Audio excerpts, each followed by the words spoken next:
السلام عليكم، ازيكم عاملين ايه؟ يا رب تكونوا بخير. النهارده هنعمل مع بعض الفول. كل سنة وانتم طيبين عشان شهر رمضان. هنعمل مع بعض احلى شوية فول زي الزبدة، وهنضيف لهم حاجة هتخلي القوام بتاعهم قوام المية يكون تخين. بالشكل ده هوريكم شكل الفولاية هنا عاملة ازاي. ما شاء الله احلى شوية فول هتعمليهم ان شاء الله في شهر رمضان. بس قبل ما نبدأ الفيديو ما تنسوش اللايك وتقولوا لي ايه رأيكم في التعليقات. هنشوف هنا عملنا الفول ازاي. اول حاجة هنا في البداية انا معايا نص كيلو من الفول. اوريكم هنا شكل الفول. انا خدتهم، انا غسلتهم غسلة حلوة. بعد كده هنضيف عليهم مية وهننقعهم كده 6 ساعات او ليلة كاملة.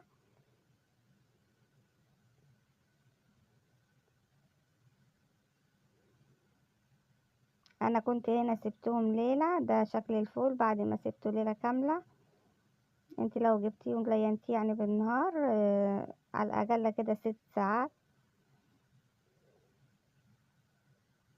بعد كده هناخدهم ونصفيهم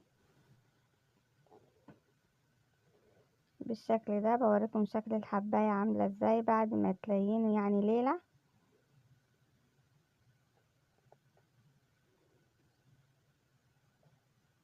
خلاص كده هنبدأ نسوي الفول. هنجيب الحلة اللي معانا وهنحط فيها الفول.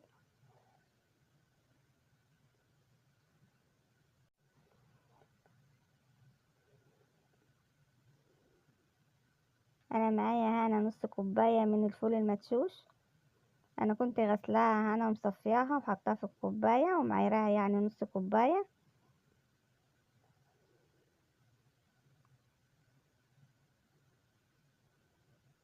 ومعايا نص كوباية من العدس الاصفر.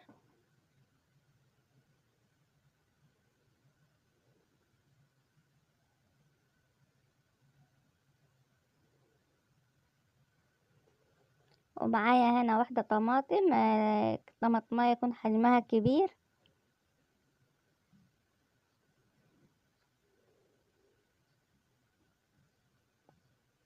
احنا بنستخدم الطماطم هنا عشان بس تدينا لون احمر شوية كده للفول. ومعايا هنا الاضافة الجديدة اللي انا ضايفاها هي البطاطس. انا معايا هنا بطاطساية بحجم متوسط. هنقطعها كده مكعبات، وممكن تقطعيها اصغر من كده شرايح كمان عشان ايه تدوب اسرع.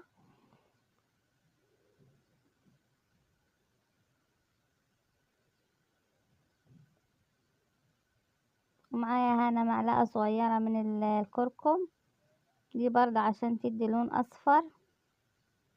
الطماطم مع الكركم هما الاتنين بيدي لون كده مع بعضيهم حلو. هنضيف هنا المية، هنعبي الحلة كده هتكون ناقصة بس حاجة بسيطة. وهنرفع هنا على النار وهنضيف نص ليمونة.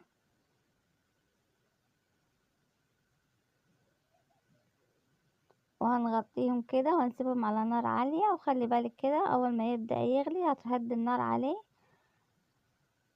انا بعد ما هديت النار وسبته كده خلاص كانت المية بتاعته قلت شوية. بوريكم هنا الشكل بتاعه.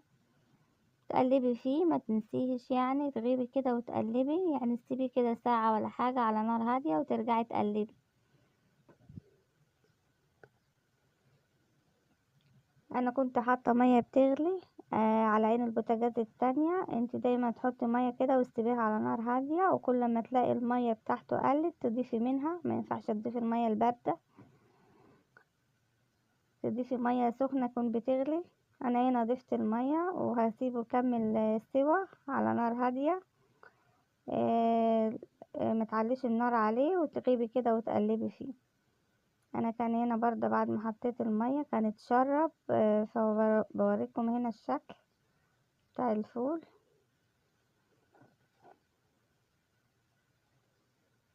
حسيت ان هو لسه ما استواش فضفت ميه تانية.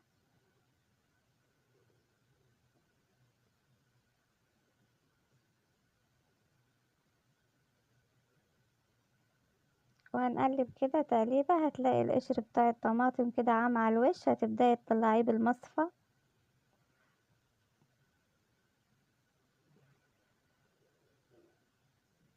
تقريبا كده انا ضفت قد مرتين مية يعني المرة التانية، وهنغطيه وهنسيبه يستوي.